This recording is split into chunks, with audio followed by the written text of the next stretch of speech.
Hello everyone. Today we'll discuss the part 47 of the important notes for biochemistry so that you can easily able to answer the one-liners and the MCQs in your exam. Now first we will talk about the translation.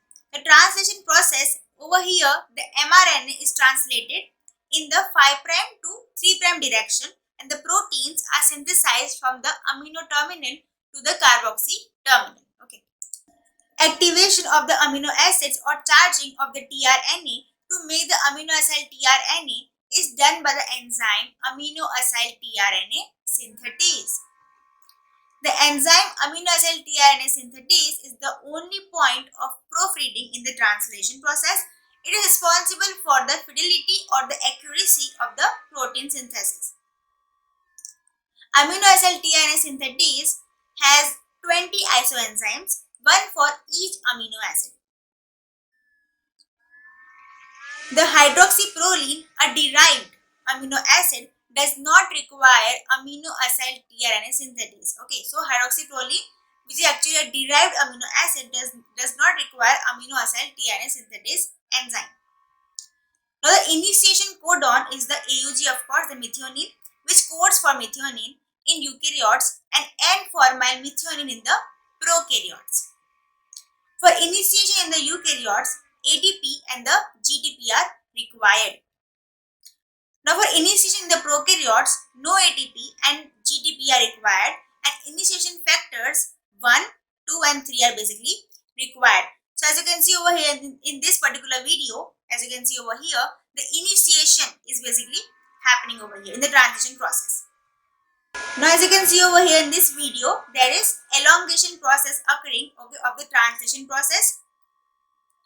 The Shine-Dalgarno sequence or the HD sequence is present in the prokaryotes on the mRNA, which is purine rich, okay, and it has complementary bases with 16S rRNA, okay, and they are present 10 base pair upstream, okay, to the initiation codon. The P site or the polypeptide site, the P site, as you can see over here, this is the P site over here, this is the P site. So the P site or the polypeptide site always lies on the left side, okay, and polypeptide is released from this side only. A side or the acceptor side. So over here in this video, this is the A side. So A side or the acceptor side. Now over here, all amino acids are accepted here except for the first methionine. Okay. Now as you can see over here in this video, there is continuously elongation occurring, okay, in the transition process. Now in both the prokaryotes and the eukaryotes, N-terminal methionine is removed before translation is completed. Peptidyl transferase enzyme releases the polypeptide from the P site, and it has role in the elongation and termination. Addition of the amino acid to the carboxyl end of the growing chain is known as the elongation. Small ribosomal units bind mRNA, okay, and determines the accuracy of the translation by correct base pairing. Large ribosomal unit catalyzes the formation of the peptide bond.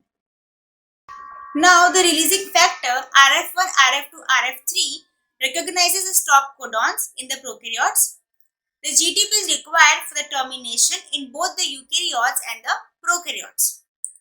2 ATP for the activation of the amino acids and 2 GTPs, 1 GTP for the entry of the amino acid at the A site and other for the translocation are required to add one amino acid in a growing polypeptide chain. So over here, this is the termination process occurring, releasing factor, okay, and then finally the termination occurs. Okay, they are actually go then back to the places. So this is the overall video of the translation process.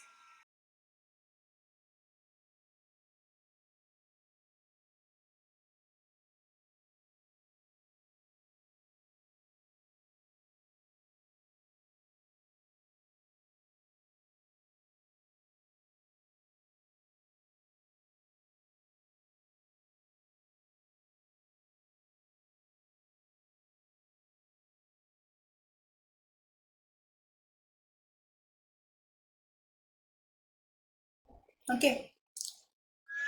Now, both the transcription and the translation occur in the cytoplasm in the prokaryotes. In eukaryotes, transcription occurs in the nucleus and translation occurs in the cytoplasm, and hence a discontinuous process is there, right? Co-translational modification occurs in case of selenocysteine and the pyrrolysine. Streptomycin binds the 30S 50S interface and inhibits the initiation. Chloramphenicol inhibits the peptidyl transferase. Tetracycline binds to the 30S subunit of the ribosome.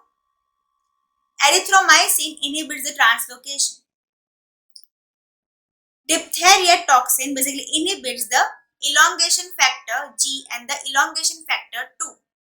Post-transition modification, the example of this is, first of all, we can take as the covalent modification. In the covalent modification, there occurs phosphorylation, glycosylation, hydroxylation, acetylation, vitamin K dependent carboxylation of the glutamate, biotin covalently basically bound to the carboxyl. So these were the covalent modification occurring in the post-translation modification.